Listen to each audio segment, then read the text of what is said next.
그런데요, 오늘 한동훈 대표가 황우여 비대위 전 지도부죠. 전 지도부 인사들을 초청해서 점심을 함께 했는데 정점식 전 의장은 이 자리에 참석하지 않았습니다. 만나보시죠.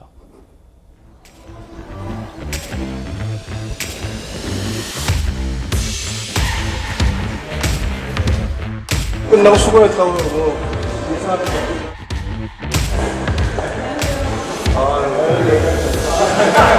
인기 엄청 좋으시네.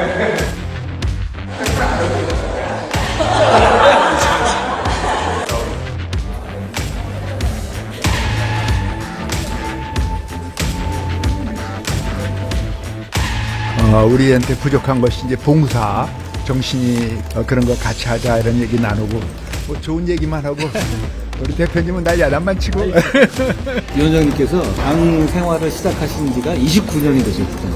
제가 7개월 됐나요? 계속 모시고 잘 배우려고 합니다. 오늘 너무 다 가르쳐 주신 거 아니에요? 대표님 말씀 많이 하셨어. 내가 많이 듣고 오히려. 오늘 그 정책위 의장으로 지명 이유를 앞에서 얘기 한번 설명해 주시죠.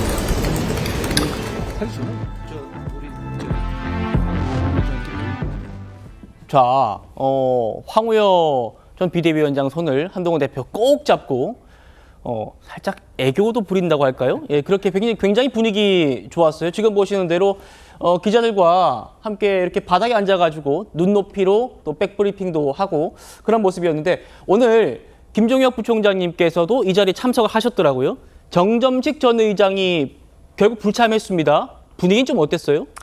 분위기는 화기애애했죠. 예. 바로 앞자리에 이제 그 유상범 의원이 앉아 있었고, 예. 그다음에 한 대표 왼쪽인가요? 왼쪽에 전주혜 의원이 앉았고, 뭐 그래서 다들 재밌는 얘기들을 많이 했는데 사실은 그 정점식 의원 같은 경우는 그 마음의 상처가 없겠습니까? 뭐 그 자기가 물러나긴 했지만 그동안에 일주일 동안에 여러 가지 논란이 있었기 때문에 굉장히 상처가 있으셨을 거예요. 예. 이 자리에 나오는 것들조차가 조금 좀 쑥스럽고 민망했을 수도 있다 이런 생각이 듭니다. 근데 개인적으로 보건데 사실 저희는 한 지난 일주일 동안 굉장히 당이 위기 상황이었던 게 맞아요. 네. 그 한동훈 대표로서도 위기였죠. 왜냐하면 한번 생각을 해보십시오. 저렇게 논란이 불거졌는데 정점식 의장이 그대로 그냥 간다면 아마 야당에서는 보나마나 봐라 너는 한동훈은 결국은 윤석열의 아바타에 불과한 것 아니냐라고 계속 공격을 퍼부었을 것이에요. 정책위 의장 하나 제대로 바꾸지 못하는 게 무슨 당대표야. 이런 얘기를 했을 것이고 그게 아니고 이준석 대표가 얘기한 대로 당대표가 됐으면 밟고 가면 되지 뭘 그런 걸 신경 써요. 그냥 자기가 후임을 발표하면 되지. 만약에 그런 식으로 갔다 하면 당내 분란이 상당히 불거졌을 겁니다. 그러니까 어떻게 보면 그 양자의 어떤 극단 속에서 한동훈 대표로서는 나름대로의 시간을 벌면서 정치력을 발휘한 거고 예. 그래서 결국은 자진사퇴를 하는 그런 모양새를 이끌어냈기 때문에 저는 한동훈 대표가 1차적인 어떤 정치적 시험대에서 그걸 통과했다 이렇게 생각을 합니다. 그렇군요. 저희가 이 오찬이 시작되기 전에 정점식 전 의장한테 전화를 했어요. 참석하실 겁니까? 라고 물었어요. 그러니까 이렇게 답을 들었습니다. 몸이 피곤해서 잘 모르겠다. 사의를 표명했는데 한동훈 대표를 만나서 당헌과 임기 얘기를 하는 건 맞지 않다. 당내 분란으로 받아들여지지 않았으면 좋겠다. 내가 가면 한동훈 대표와 당헌과 임기 얘기를 하게 될 거다. 이 얘기예요. 그러니까 어제 당대표한테 정책위 의장의 면직권은 없다라고 말한 걸 언급한 것 같습니다. 그 모습 다시 만나보시죠. 2시에 당대표께서 그치에 대한 말씀을 하셨고 새롭게 시작을 하니까 새로운 정책위 의장과 함께 일하고 싶다는 그런 완곡한 말씀을 해주셨습니다. 기본적으로 정책위 의장은 당대표가 면직권을 행사할 수 없는 그러니까 임면권을 가진 당직자가 아니기 때문에 이 부분에 대해서 어떻게 해야 되느냐. 의원님들께서도 당헌과 배치되는 이런 주장에 따라서 물러나서는 안 된다라는 말씀을 많이 하시기 때문에 정옥진 변호사님. 네네. 그러니까 오늘 오찬 갔으면 나 이거 당대표의 임면권에 대해서 얘기할 거다 이렇게 지금 들리는데 어떻게 좀 받아들이십니까? 그 안 오시길 잘했네요. 저런 이야기를 굳이 저 오찬 밥 먹는 자리에 가가지고 굳이 할 이유가 있습니까?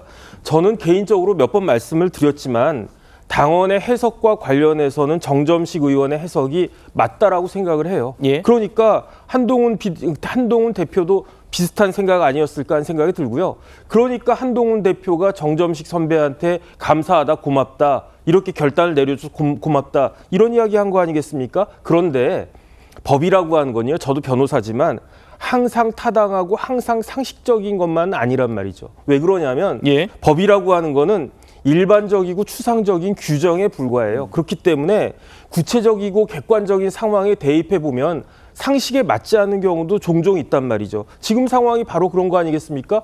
63% 가까운 그런 지지를 받고 이제 새로 출범하는데 정책위 의장이 남아서 무슨 목리 부릴 것 같은 그런 모습을 보여주는 거는 그건 맞지 않지 않습니까? 그러니까 자진사임이 타당하고 상식적인 것이다라고 거의 대부분의 사람들이 생각을 하는데, 이런 것을 검사장 출신의 이제 3선 의원이 된 정점식 전 의장이 모를 리가 있겠는가? 예. 그런데 왜 굳이 저런 이야기를 갖다가 하는가? 그 다음에 더 중요한 건 뭐냐면요, 정점식 의원이 저런 말씀을 하는 것이 본인에게 도움이 된다고 생각을 하는가? 전 좀 의아하다는 생각이 듭니다. 의아하다. 차 교수님. 네. 어제 사퇴회견 보셨어요? 네. 예. 그때 보면 정 의장 혼자 나온 게 아니었죠. 네. 옆에 추경호 원내대표 또 신동욱 원내대변인이 배석을 했는데 그것도 화제였고요.